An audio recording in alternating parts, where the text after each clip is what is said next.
so very high. I'm like a dragonfly.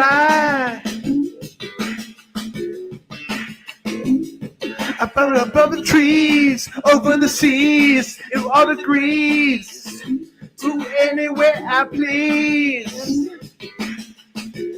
Oh, I want to get away.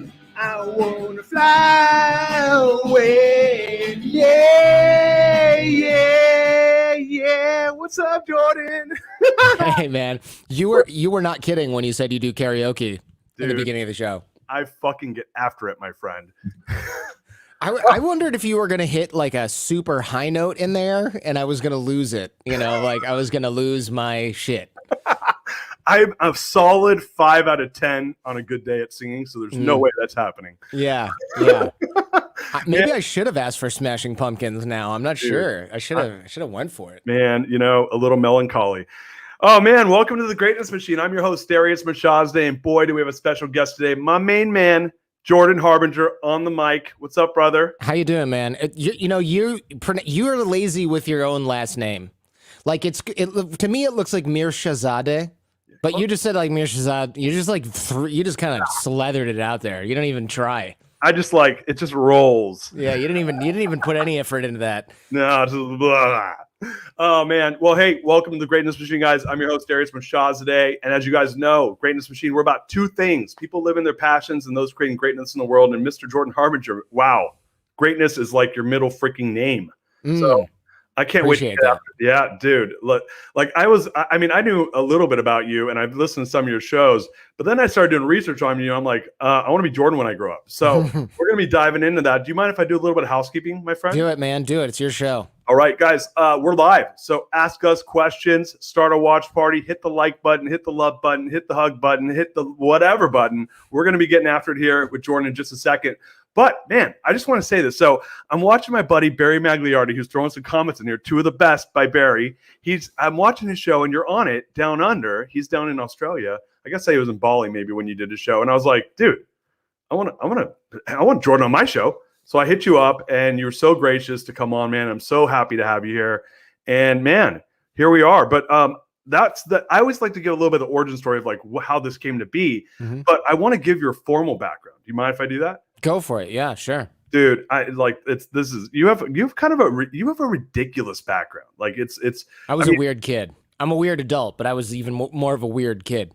Dude, I was a super weird kid too. We have that in common. We have a few things in common. Like you have a little bit of mortgage experience, mortgage-backed securities. Right. I came from the mortgage industry, but yeah, man. Hailing from the great state of Michigan, I saw that. I love Michigan. I got peeps in Birmingham. Jordan, that's where I'm from. That's so funny. No way. Yeah. Oh, the Townsend Hotel all freaking day, baby. Yeah. Sweeping the lobby, maybe. I couldn't afford to stay there growing up, that's for sure. I owned an ad agency for a hot minute, and they're in Birmingham. Actually, they're in Bingham Farms now. But yeah, I used to go up there all the time. They're such good people in the state of Michigan. I really like salt of the earth. I didn't notice that until I moved to other states, and then I was like, why are people dicks for no reason?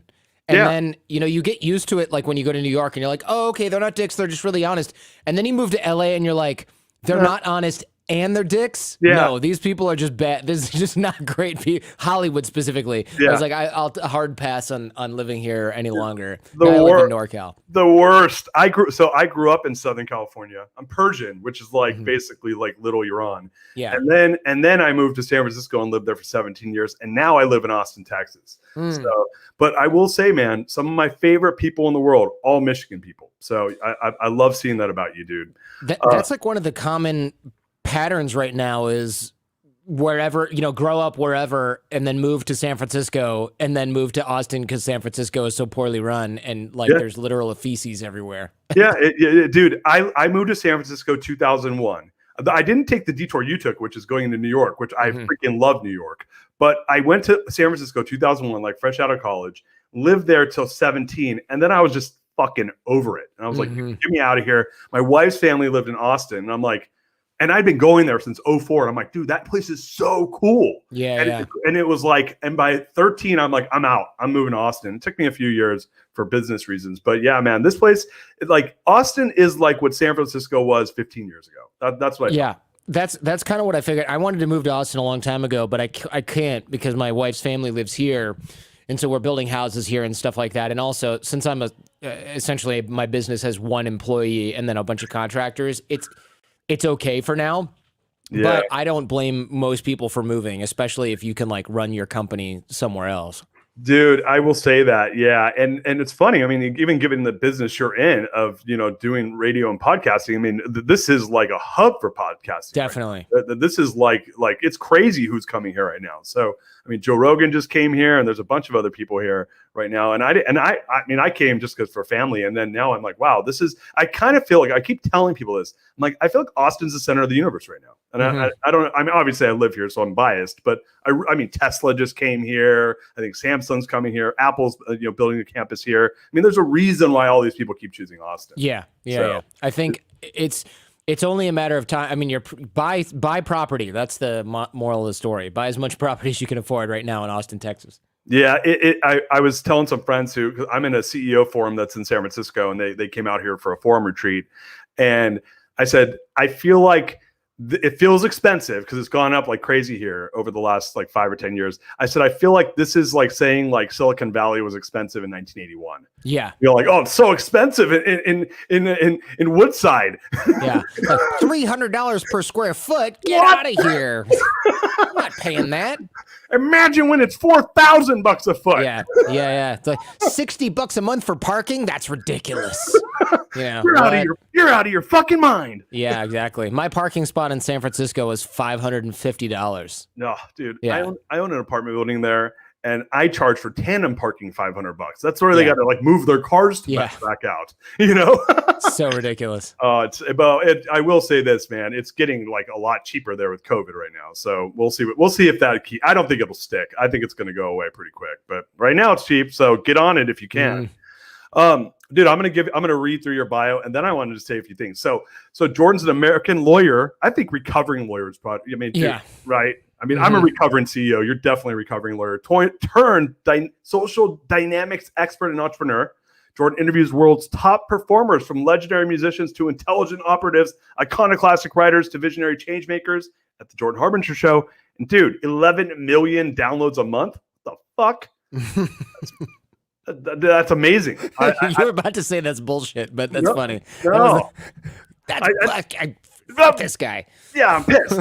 I only get like 2 downloads. No. And dude, 5 languages. That's just. Are they real languages? Yeah. So when I was young, I grew up speaking English, as you can maybe tell, and then I moved to Germany when I was in high school as an exchange student.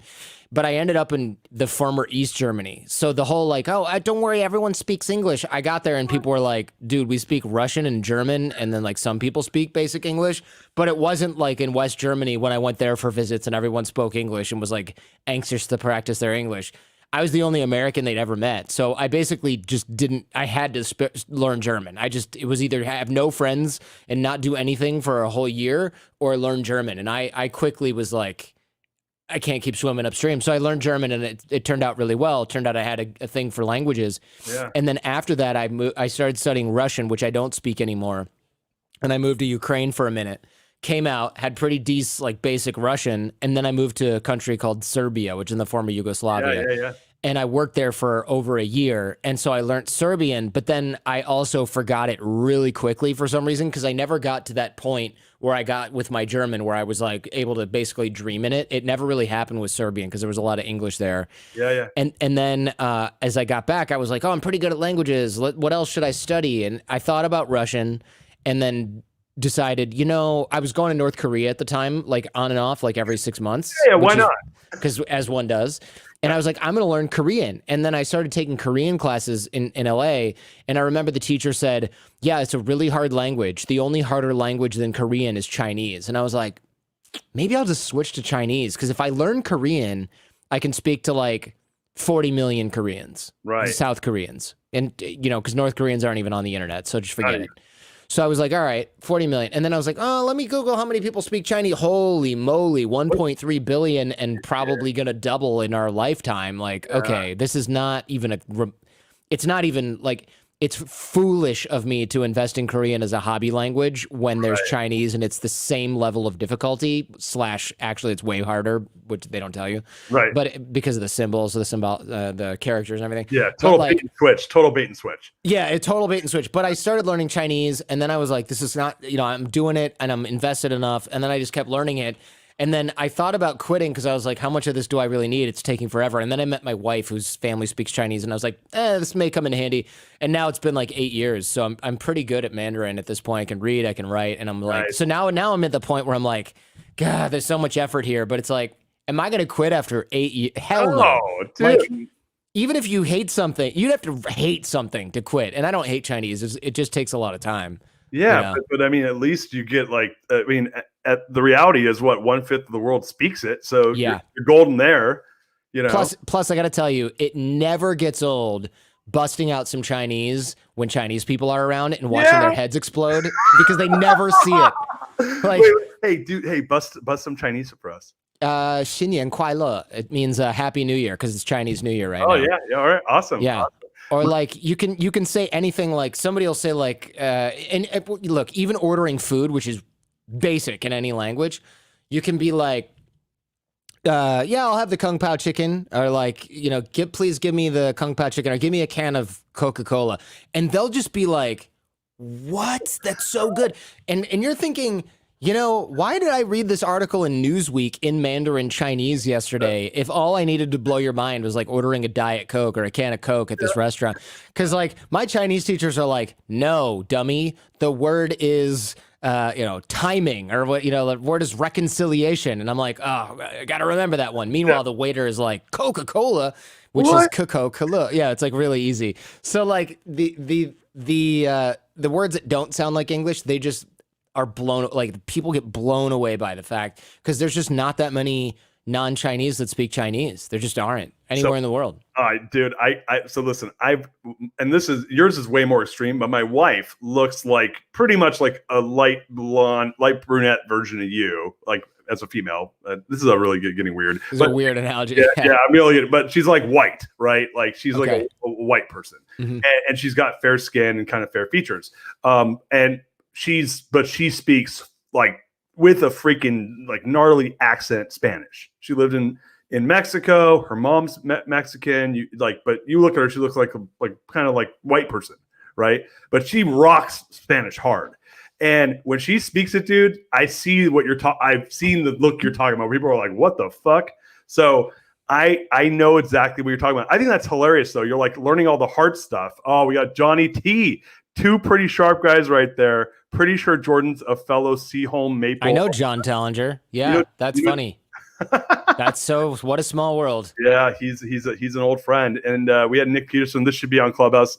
Nick, come on. And Tiffany asked, Jordan, how many languages do you know? We just went over that. Cinco, right? Somebody was late to the show. Come on.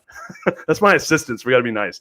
And but yeah, man. That's so badass. I love the brain explosion. You're like, I'm just gonna learn basic shit like where's the bathroom and can I get a glass of water? I'm gonna learn those things. You know what? You that's a hack. I'm gonna learn 5 sentences in Chinese and I'm gonna go rock them next time I go to get dim sum. I think they're gonna be super, super blown away. Like no one at a restaurant is ever like, does he really know Chinese? Let me ask him a complex question. They're just impressed. They don't even try to like test you or anything. Whereas I think, if you look like you're supposed to speak a language, it's really unfair. So all my Asian friends, and I have plenty now out here in California, as you might imagine, they're like, man, this is so unfair, Jordan, because I'll go and order Kung Pao chicken or something and then be like, your restaurant is really nice, whatever.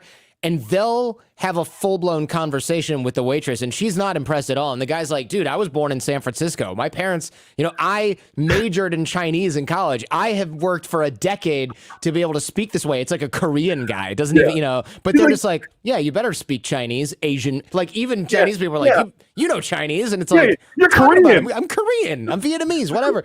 But if I do it, people are like, holy shit, this is amazing. Look at that guy speak that language that's not English.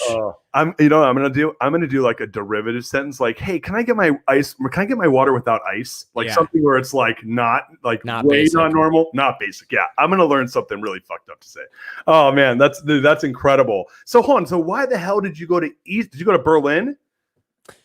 No, so when you're an exchange student, you think, I'm going to Berlin, it's going to be amazing. No, you never go to, it's like all those Europeans, French people that come in the United States and like, yeah, I want to go to New York or Chicago. And it's like, bro, you're going to be on a farm in Montana. If you're lucky, if you're lucky, people aren't going to be like swamp creatures that just have you there for manual labor. Yeah. And so I originally got placed on a farm and I said, I'm not going. And they were like, look, man, everyone gets placed on a farm. And I was like, then I'm not going to go. And the exchange organization was like, you suck. This guy sucks. Oh, you did suck.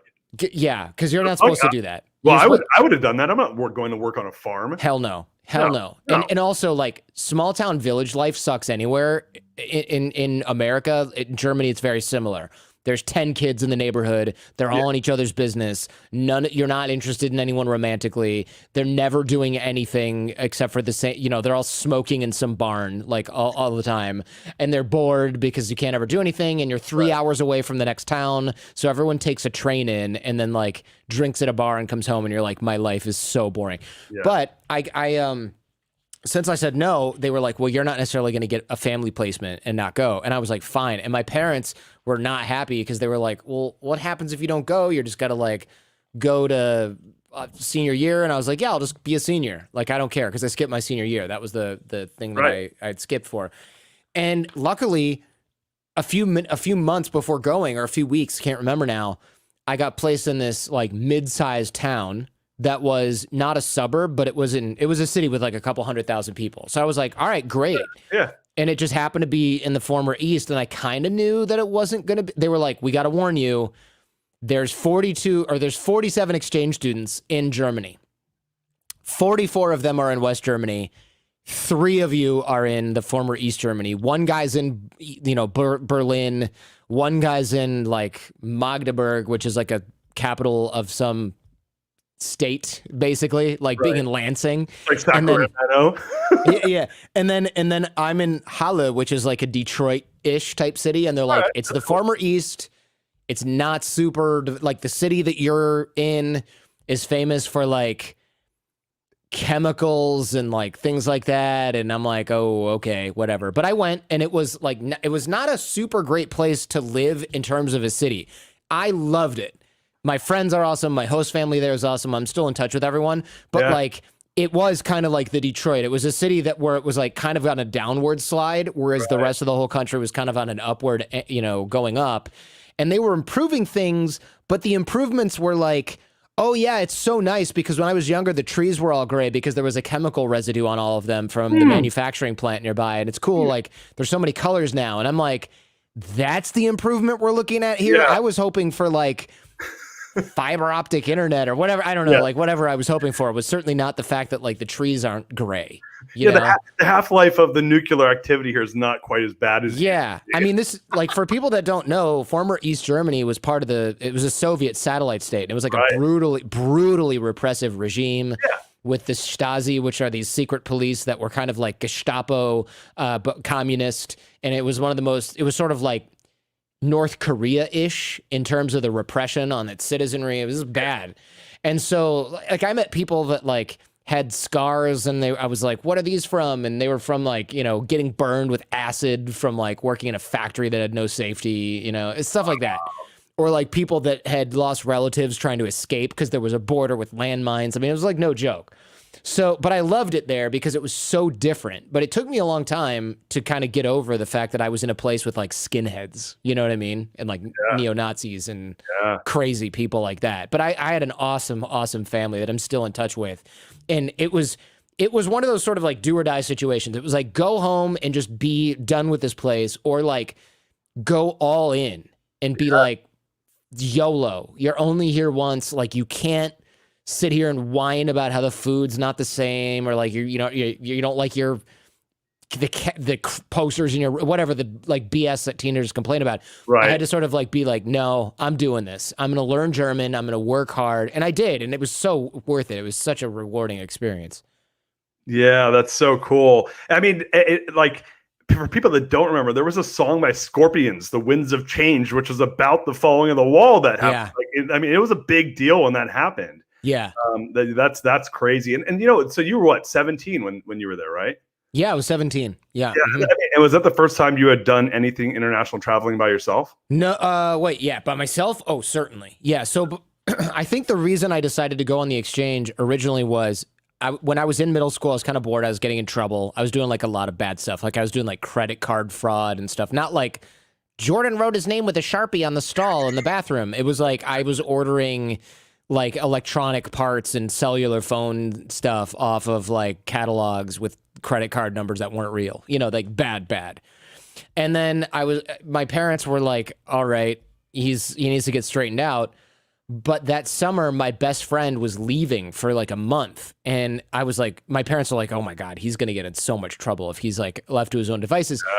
And my best friend was going to Europe with his mom. And then they were like, why don't you come with us? And I was like, that sounds great. And my mom's like, they don't really want you to go with them. Come on. But they did. And I went, and I remember being like, wait a minute, we're allowed to have a beer and be normal and like go do stuff on our own in Rome, because we went to France, Italy, and Germany. And we were, I remember like your parents, and when you're growing up in frickin' Michigan, your parents, when you're 14 or 13 years old or 14, however old we were, they're not like, sure, just come back to the hotel by 8 p.m. But I'm in Rome. There's thousands of teenagers from all over the world sitting on the Spanish Steps and down to like the middle of Rome. And I remember my friend's mom's like, I'm going to go look at jewelry. I know you guys don't want to do that. So just meet up for dinner at 7 p.m. And wait, you were 14? I'm 14. Oh, that's amazing. That's awesome. And we meet these Italian guys in our hotel that are like playing Super Nintendo or something. And we're like, hey, we're going to go out. And they're like, yeah, we're going to go out. Let's play Street Fighter. So we played Street Fighter for like an hour. And then we're like, hey, we're not from Rome. We kind of want to see what's going on. And they're like, let's just all go out. So these guys that didn't barely speak any English took us to like bars. We're like watching soccer games. We started playing hacky sack and we started chatting up girl. And I was like, this is the time of my life right now. And so then I go back to Michigan where like you're 16, you have your own car and your mom's like, be home at 8 p.m. And you're like, cool, there's literally nothing to fucking do anyway. Right. So, and John Tallinger, who's hopefully still watching, knows what I'm talking about, right? Yeah. You're going to like one parking lot to another to see who's standing in the parking lot smoking, and you're like, this sucks. Let's go to Taco Bell and get into a fight. Yeah, dude, so accurate. No one has any money. Let's just get into a fight, right? Exactly. We're just straight up bored. So I was like, I need to get back to doing European things because everyone there is having a billion times more fun really living life. In America, the values just didn't make any sense. Like we were all being treated like kids and then we were acting like kids because we were being babied. Whereas in Europe, they're like, try not to get anyone pregnant. And then somehow you're like, oh, okay, it's actually not that hard because I've got all these friends doing things that aren't just like doing drugs and staying at home and trying not to get caught. Totally. So I decided to go on a foreign exchange because again, in high school, I was literally like the one driving around from one parking lot to another. And I told my girlfriend at the time, I'm going to get in trouble again. I just know it. I like feel it coming on, and she goes, what are you going to do? And I go, I don't know, maybe graduate early. And she goes, by the way, I'm leaving for boarding school. I'm going to go to boarding school in Norway because I hate going to school in Michigan. So she left and she's like, you should go too. And I was like, let me stop you right there. Your mom's a senator. My mom's not going to be like, my parents aren't going to be like sending me to boarding school in Norway for $25,000 or $40,000 a year or whatever. Like, not happening. No. So she goes, well, why don't you be an exchange student? And I said, yeah, that sounds fun. She's like, here's the catalog that my mom has in her office because she's a senator and they send her this crap and she's supposed to go to schools and talk about it. And she's just gave it to me. And I was like, you're telling me I can look through this book of different countries and pick a place to go to and just go there for a year. And she's like, yeah, that's how exchanges work. So I picked Israel. My parents were like, no way, they're blowing each other up over there. And then I picked Hong Kong and they were like, no way, China's taking over. And last time communists took over a country, they built a wall and they didn't let anyone out ever. Yeah. So hell no, dude.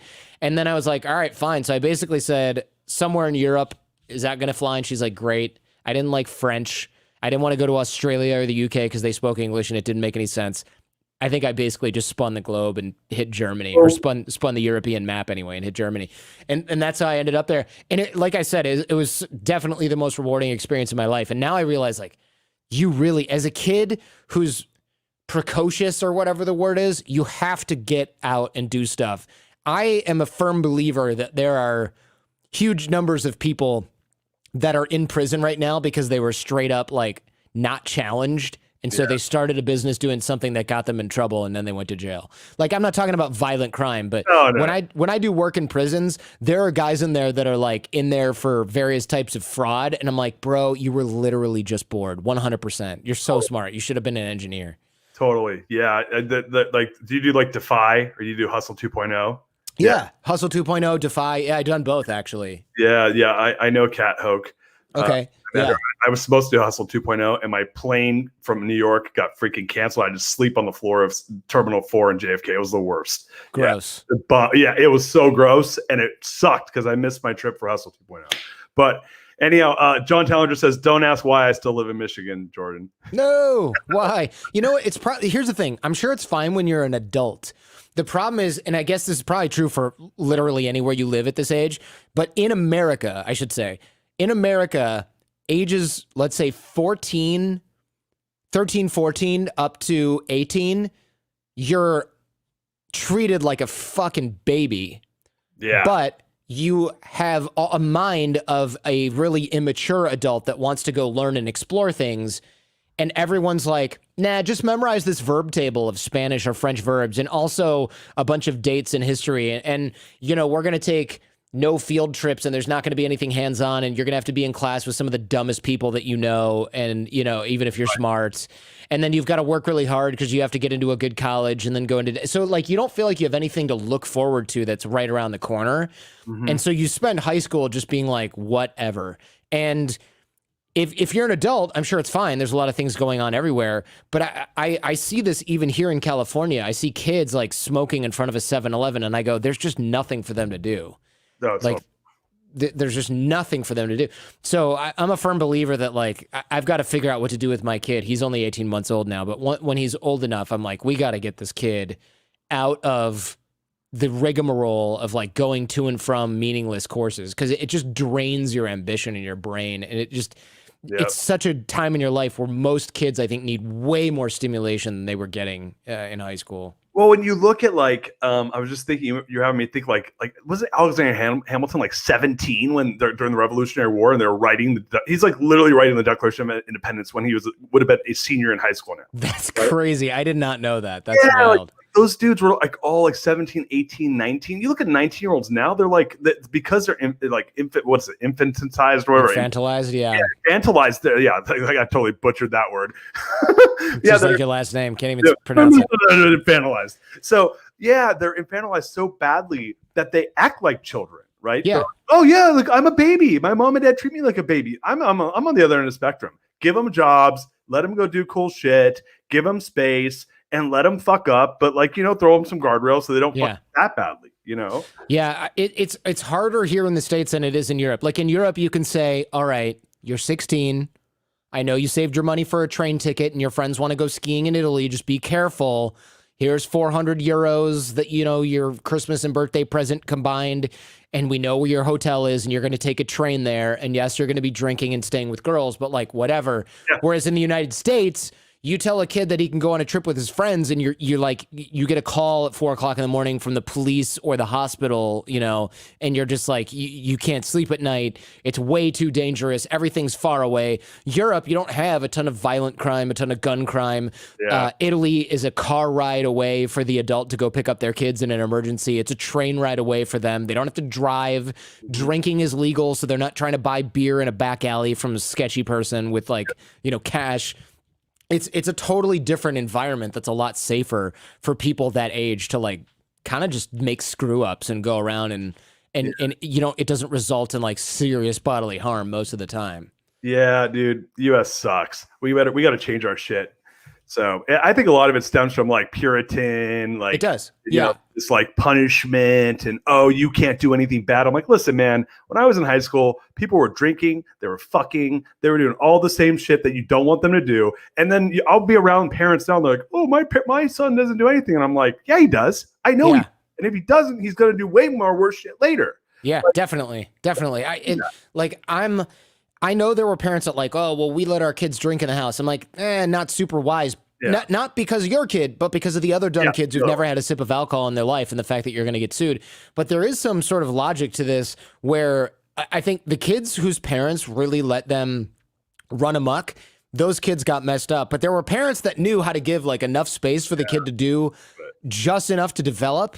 But every sheltered kid that I know is totally fucked. Oh, dude, yeah. I went to UC Santa Barbara I went to a couple different schools, but I went to UC Davis. Then I studied abroad, semester at sea, and then I did UC. That's cool. Oh, it was amazing, man. I was 20 and I went on a ship around the world with 600 college students, which is out of control. And I was in Hong Kong in September of '98, which was actually when you were a senior in high school, right? So that and that was right when they turned it over, and it was amazing.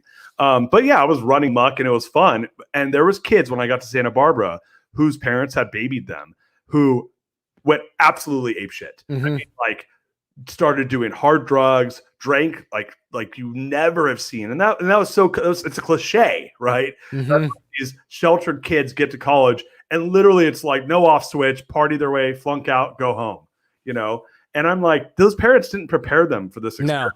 No. Those kids like literally couldn't function without the super hard boundaries because they lived in it.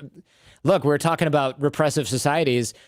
You see totalitarian regimes, their citizens don't like look at Iraq. Okay, to get like dark for a second. When the constraints come off, there's all kinds of craziness. Like some of that's sectarian violence, but a lot of it is when you have unchecked. When everything is hyper regimented and there's a lid on all this stuff and there's secret police and everything is punishable by corporal punishment or capital punishment, you don't really realize that underneath the surface, there's like no one has any idea how to behave when there's not a secret police officer breathing down your neck and monitoring all your communication, right? So when that lid comes off, it's not like, hey, let's just do democracy, everyone. It's like gang, militia, mafia, rival government faction, religious cults, religious sectarian violence, all that stuff just crops up because people just look to replace one set of guardrails that's one set of overly strong, overly controlling guardrails with another one. That's why you see a lot of these countries that were like hard secular totalitarian regimes like Syria, and then it's like, yeah, hey, we're not doing that anymore. You know what we should do? Fucking ISIS, right? Because people are like, they need the rules. They don't have any culture of like self-policing. Yeah, so it's funny you're saying that. So I'm half Iranian, right? Half Persian, and a lot of what I had heard, and I haven't been because I actually have a passport. Funny enough, wow, it's like a picture of me when I was 1.5 because I moved there when I was 1 year old. Also, is that good for much of anything? I mean, I guess if you're on a boat and it gets hijacked by terrorists, you're like, I'm Iranian, man. Look, then you can use that passport. This is me as a baby. But if you're anywhere else, that passport, sew that shit into the lining of your suitcase and never show it to anyone. It doesn't. It's not very helpful. No. But I have buddies who would go back there because they're Persian, their family's Persian, and they're like, yeah, we go. He's like, Darius, there's underground parties, tons of ecstasy. Like these people they're making moonshine. Dude, they're still doing it. Like that's why I'm like, why? Like I have major qualms about like the illegalization of substances. I'm like, I've never met a person in my whole life that wanted drugs that didn't go get them. I just haven't. Oh man, I wish I could get drugs, but now they're illegal. So they're illegal. Can't get them. No, Iran's funky, man. Like a lot of the Persians, Iranians that I know that listen to the podcast that still live in Iran, or people that have emigrated, now live in the United States or Canada, they're telling me all the time that there's like certain neighborhoods in Iran where it's like wealthy sort of elites live, and they just do whatever they want. Not like, crazy dictator do whatever they want, but like they have parties, like you said, there's EDM, there's DJs. Will go and do sets there, and it's like some of them are literally like basement nightclubs. Men and women dance together, party together. There's like same amount of orgies probably you'd find in any other major city. But then everything else is like bearded Ayatollah, under wraps. You don't do shit. And you don't do anything sort of in the public eye, which has to be really interesting. But I mean, you hear about people that in Iran, like they have like their Lambo that they drive around their area, and then they have like their Yugo that they drive around everywhere else because you don't really want to stick out when you're driving outside of like northeast Tehran or wherever they live. So, dude, it's wild. I actually own a condo in Iran from when well, I moved there. So I was born my mom's American. My dad was Persian. They met in America. My dad was getting his MBA in Southern California. They then moved to Iran, to Tehran. My family's from Esfahan. But they lived in Tehran. And then my mom I have a twin brother. My mom was having complications with her pregnancy, comes back to the US. She's American, has me and my brother. When we're 1 year old, in June of 79, we moved back to Iran. Dude, June, terrible July, August, September, October, November. Yeah. Dude, movie Argo happens like down the block from my house. Yeah, sure, right? sure. So we flee the country and we move back to the United States. So if that shit didn't happen, I would be inviting you to my Persian live stream and I would be speaking Farsi with a bad English accent. Like that's what should have happened, right? But tis life. So yeah. Wait, how did you get out? How did your family get out? They fled. It was like really sketchy. It's actually a really crazy story. So they fled. It was super sketchy. My dad and mom got stuck in London with me and my baby brother. We're like 1.5.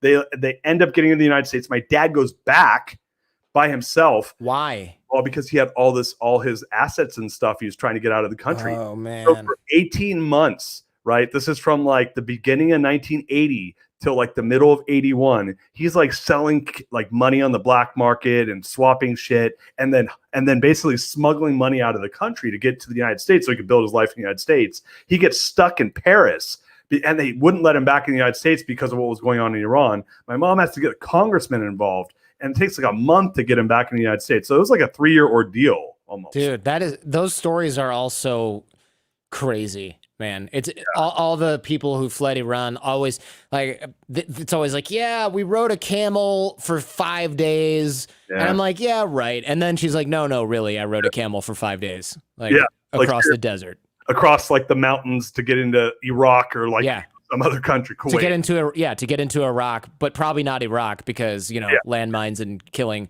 Right. What to get into? What borders? Is it Azerbaijan or something like that? Is that a border country? I think it is on the east or north. Yeah. So like getting through there, going to apply for refugee status, right. Ending up in France for 5 years, then moving to the United States. It's just such a mess. That whole thing is insane to me. It's a totally gnarly story. And so my dad ends up coming to the United States, MBA. The guy was like director of sales for the entire East Asia and Europe East Asia and the Middle East for Mack Truck. And then he ends up like, dude, the guy's super educated, has to go start a gas station business, right? Yeah, I've definitely, that's like a story of many a Persian or many an immigrant. Right. You'll come to the United States. I talk a lot to gas station attendants. I don't see anymore because I have an electric car. But like back in the day, I would, or like when I would take the super shuttle before Uber was a thing. Right. And I remember talking with like a guy at a gas station who ran an IT company out of Bangladesh and then moved here and sold it. And he had a PhD in computer science, and he was like running a freaking gas station in West Bloomfield. And then my super shuttle driver was he was a surgeon, a chief surgeon at a hospital in Mexico. Now he's a super shuttle driver. Yeah. Another one was a Supreme Court justice in Mexico at one point, or like his brother was, and he came here because he was like some sort of junior federal judge of sorts in Mexico, came here because of corruption. And things like that are just sort of like depressing in a way. Like New York's full of this too. You'll be talking to the cab driver and you find out that the guy who's driving you around is like the chief of the biology department of a university. And you're just like, what? You were a tenured professor in Iran and now you're a cab driver? It's so depressing. Well, and right. I mean, I grew up watching it. My dad actually ended up doing okay from a business perspective. Yeah. But I mean, I wrote a book called The Core Value Equation because I watched a person like basically hate their life and did not live an engaged life because of this thing that was taken away from them, right? Yeah. And that ended up becoming a big part of my entrepreneurial journey and watching that immigrant story. And it's funny because I think if you're born and raised in the United States, and I'm half American, so I saw like the duality of having. You're 100% American. You're half white or something, probably. Yeah, I'm half white, 100% American, but half Persian, right? And so just to see that experience, and it's really an interesting experience to see that firsthand. And now I watch it. I'll see people, and same thing as you. I'll ask them, "Oh, where are you from?" They'll tell me, and I'm like, "Oh, what'd you do there?" "Oh, I was, a doctor or this or that." Yeah. I'm like, dude, the struggle is real, brother. Yeah. Overqualified. Yeah, but and nothing. And look, there's a lot of immigrants that come from places that are not undergoing a revolution, but to lose everything in a revolution is even just so much more traumatic somehow, because it happens like virtually, overnight.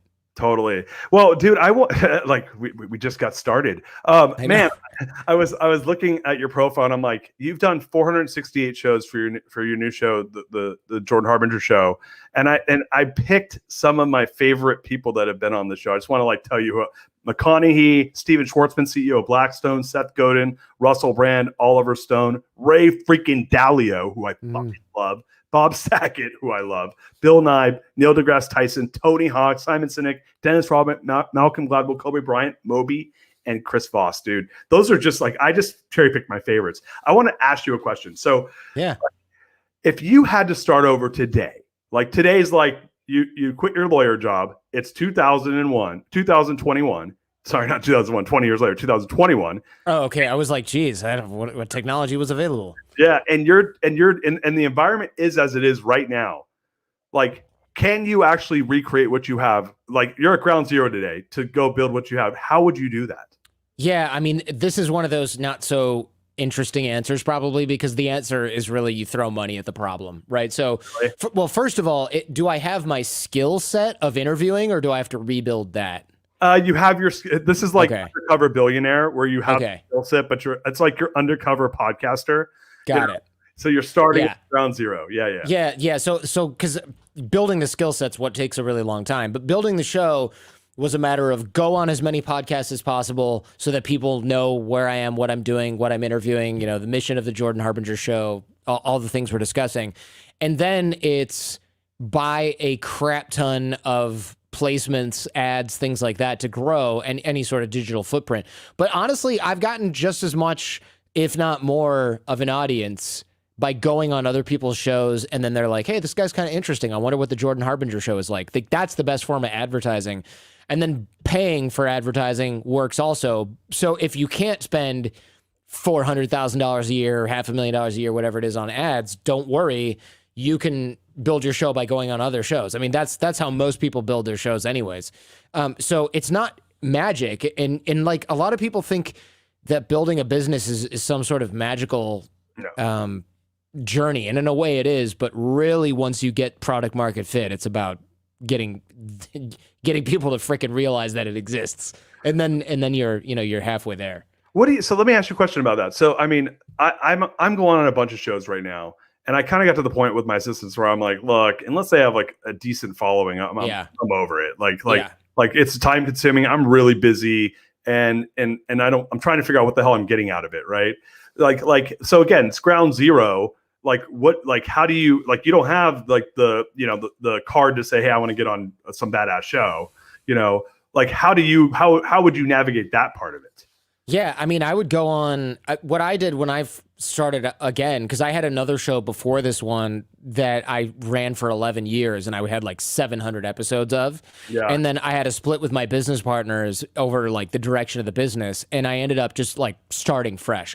I always joke that I got fired because I technically did, but it's one of those things where I'm like, cool, you're firing me, except I'm taking all the staff, the whole audience of the show, and a bunch of the resources with me. So who got fired? But that sort of triggered me into okay, I need to rebuild the audience. And so what I did is I went on 140 shows in 8 months or 10 months or something like that. And that's a lot of shows, man. But I didn't care what size they were, because if I got 50 new listeners, 5 new listeners, that's not ideal, but I went on a bunch and I sort of rebuilt the snowball that way. Like, and then people were like, oh, okay, this guy who I used to like over here is now over here. Right. And that helped a lot, you know. But if you don't have any footprint, then it's going to be different than, oh, this host that I like is over in this new place. You know, that's different than like brand new personality. So that's why it's a slow burn. But going on a bunch of shows, but like you said, don't go on shows that have 4 people watching, because it's painful. It's painful. It's almost as painful as when I sing karaoke with less charming. Right. I agree. I went on a show, and I've been on a couple shows where and some of them was fucked up, is I hired a PR firm to get me on shows. Oh yeah. They got me on a couple of these shows, and I'm like, it was like the guy had no lighting. It was like they had it was almost like a drape behind them. They were like their grandmother's kitten basement, and I'm like, what the fuck is this? I thought it was like, you know, like the guy that put the lotion in the basket. Yeah, it was like that type of shit. I was like, is this guy gonna fucking kill me through the screen? Yeah. There's a lot of guys that do like the show in the basement, and the PR firms are look, I'm sure they're great at what they do in a lot of ways, but they really don't know anything about podcasting most of the time. Yeah. So whenever I get pitches from PR firms, I'm always usually underwhelmed, because I get a 3-page press release with a photo of the book, and I'm like, you don't know anything about my show. But then I'll get a 3-line email from someone that's like, hey, Jordan, checked out your episode with Ray Dalio. You'd probably really like this other person. Here's the story. Let me know if you want to know more. And I'm like, tell me more. You know, and that's how you get in. Don't send me a 3-pager with a photograph of a book. I know what a book looks like. I don't give a shit what your particular book looks like. Right. You know, and I don't care that you were on Good Morning America. It doesn't make it. They will have anyone on there that like is in the right area and looks nice at the day of to some producer who's never done anything interesting in their whole life. Like, I don't care about any of that. So in PR firms, that's all the currency they have. They have no clue. Yeah. There's nobody you can pay has access to great shows. You always have to pitch them. There are some good podcasting agencies where they know a lot of podcasters, and like I'll answer their email because they don't pitch me like garbage, but it's certainly not a major publicity agency. Like they're just mailing releases to everybody that blogs and it has television or anything. They're not targeted at all. So I made that mistake. Actually, they pitched you for me, and I was like, oh, and then the same day, John Broman was like, yeah, I know Jordan. And I'm like, oh, that's cool, like random, right? I had heard of your show, but within 48 hours, Broman and I are on a walk, and he's like, yeah, my buddy Jordan Harbinger, and my cool. agency was like, oh, we just pitched Jordan Harbinger, and then I got on the guy, the lotion in the basket show guy instead, so it was awesome. Yeah, it puts the lotion in the basket, or it gets the hose again. So man, you have the show, you're kicking ass and taking names. It's really cool to watch like the lineup of people. I mean, what is it like? Like we're talking again, the show's the greatness machine, and you're definitely living your passions to create greatness in the world. And I look at this lineup. I mean, tell me, like, what's like the biggest takeaway you get of interviewing like such world-class brains like that? Like yeah, I mean, it's cool to learn from folks like that, but honestly, I find that a lot of people who are well, I guess it's a difference. If you have like a celebrity on, sometimes it's really great, like a Matthew McConaughey or a Kobe Bryant, but sometimes, and won't mention who, but sometimes you're just like, I'm talking to a famous person and they don't give a shit, you know? Right. It's rare because we try and screen for that, but usually I would say like the less famous people that are still super well rounded and like super successful. Like, look, Ray Dalio is well known, but he's not an A-list celebrity where he can't walk around without getting mobbed. You know, he's not Matthew McConaughey. Those are more interesting because of the amazing amounts of deep thinking that go into something. Steve Schwartzman, like you mentioned, CEO Blackstone, like these are guys that sit around and think about how to spend or invest billions and billions of dollars, tens of billions of dollars. Right. That's a different game than talking to somebody like who's a mid-level athlete that you might have heard of, where they're like, yeah, you know, just got to put my best foot forward every time and miss 100% of the shots you don't take. Know what I mean? And I'm like, no one's getting a whole lot out of this. Yeah, it's kind of... Wow, you just blew nobody's mind, dude. Nobody's mind. And also, like, I know we're all impressed that you're a NBA starter for the I don't know, Houston Rockets or what. Like, just no one. There's nothing sort of mind-blowing about that. And I notice a lot of podcasters, they make like this right turn where they're like, wait, if I stand next to a lot of celebrities, I'll become a celebrity. And I had to go make a left turn and go, I don't care about being a celebrity. I want my listeners to have a really good experience. And the way that they're going to do that is if I work really hard and find the best guests. So I'll have like a mafia enforcer. I'll have, a guy who invented poisons and bombs for Al-Qaeda and then became a counterterrorism agent. Yeah. I'll have a forger. Then I'll have Kobe Bryant, Matthew McConaughey, and these guys on. But I see other podcast people go like, oh, how do you get them? There's no competition for a lot of these guys because other podcasters are like, such and such influencers launching a new skincare line. I'm going to have her come on. Oh, Paris Hilton's on the show. Like, I mean, and I say her because she's might even be mildly interesting. Imagine like Wish Paris Hilton or like Discount Walmart Paris Hilton. They're interviewing those people and there's just nothing interesting at all about anything that they're doing. My ears bleed. Yeah. That's horrible. And your listener doesn't learn anything because the whole thing's like a self-serving sort of influencer circle jerk. And it's not fun. It's a waste of time. Yeah. Well, you got to have Ray Dalio back on when his new book, Changing World Order. I just recorded the new one yesterday. It's going to come out in like a month. Oh, I love that book. I've been reading it for about 2 months now because they have the PDFs online. I ordered it, and that guy Ray Dalio's God, man. That guy's so genius. It's so smart. I mean, it's really sad about his son just passing away, but man, yeah, that guy. I love him. When I saw you interviewed him, I'm like, oh. I want to interview him. Well, man, like we're going to get wrapped up here. Obviously, people can find you at the jordanharbinger.com. They can get you on all the major platforms. Anything else you want to share for the audience on things that are coming up or places they can find you or anything you want to promote? Sure, yeah. I'm at Jordan Harbinger on Twitter, Instagram. I answer my DMs because a lot of people are like, oh, what about this? I love being in touch with folks. The Jordan Harbinger Show is the name of the podcast, and I would love for people to check that out. That's always the best. People will say, what about this person? What about that person? Just check out the episode with them. I really just want people to listen to what I create. I don't sell anything. And I always like to highlight that because I think there's just so many like influencers that are like, buy my course on this. I don't sell anything. I have one course and it's free. So I just love if people would check out the Jordan Harbinger Show. That's my only ask. Yeah, guys, let's do it. Let's support Jordan. What an amazing show, man. I'm so grateful to have you on here, man. This was really fun. Thank you so much, brother. Yeah, thank you, man. Yeah, this is so cool. Guys, check out all the stuff Jordan just mentioned. We're going to put that in the show notes. Tomorrow, man, I haven't done 3 shows in a while since the book launch. We got Dr. Hobie Wedler. And he's a scientist, entrepreneur, and sensory expert, born blind, just doing amazing stuff in the organic chemistry world, champion of change, recognized by Barack Obama. I'm really pumped to have him on here. With that said, guys, we're going to peace out. Check me out. Sign up for the show at www.therealdarius.com. Peace. We're out of here, guys.